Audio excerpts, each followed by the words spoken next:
Good day everyone, my name is Leon Chuan and my metric number is 28174. Today I would like to share a movie review called Not Country.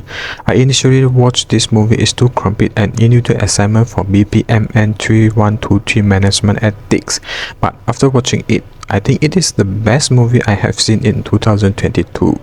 Not Country was released in 2005.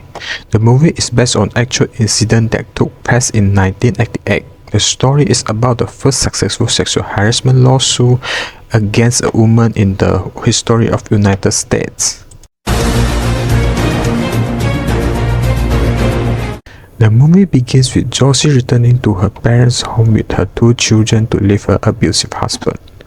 To make ends meet, Josie is introduced by an old friend Gory to work as a female miner in a mine. Instead of being treated well because of their small numbers, Josie discovered that the female miners are subjected to verbal and physical harassment by the male miner during their daily work.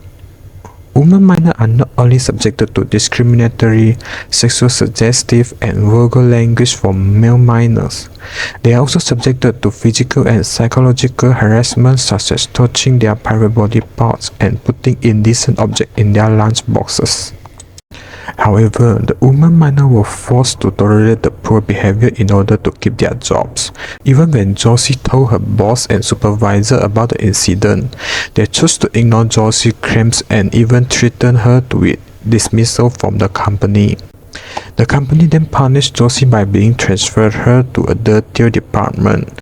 She was even subjected to more serious sexual harassment by male miners such as Bobby, who attempted to assault Josie at the mine. Eventually, Josie decided to seek a lawyer to take action against the company. However, in court, the testimony of the prosecution lawyer and the perjury of the female miners in order to keep their jobs means that it was very difficult for Josie to win her case. In addition, Bobby also testified that Josie had a sexual relationship with a teacher and had become a couple. However, the truth was that Josie had been raped by her teacher, which led to her unmarried pregnancy. In the end, Josie won her case after her lawyer appealed to everyone to come forward and testify on her behalf. When I finished watching the movie, my biggest feelings was anger. Angry because in the society of that time, women were not only not respected for the difficult jobs they chose to do to make ends meet, but they were also subjected to all kinds of sexual harassment. For example, I was angry when Bobby tried to rape Josie. Even though Josie reported the incident to her supervisor, instead of helping Josie, the supervisor threatened Josie with leaving her job so that she could not pursue the matter. The real perpetrator, Bobby, was able to get away with any punishment with a lie. The movie also showed the physical and verbal sexual harassment that the women miners suffered in their daily work. For example, discriminatory graffiti on the walls, indecent writing in the women's locker rooms, casual touching of women's private body parts, and so on. It made me very angry that men are not only not held legally responsible for this, but even joke about it. The real victim, however, are the women who have to suffer the physical and emotional trauma. For example, when Sherry was overturned by the male miners when she was going to the toilet. This not only soiled Sherry, but also caused her to have an emotional breakdown. These were very serious matters that were not taken seriously by society at that time.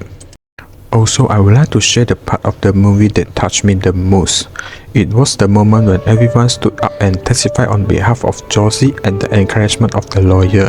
In this moment, Josie and the woman miner were finally given the justice and respect they deserve. I was very touched by the fact that justice has finally been served. This scene also inspired me to be brave for any injustice. That's all I have to share today. Thank you for listening. I highly recommend you to watch this movie as it can inspire us in various ways.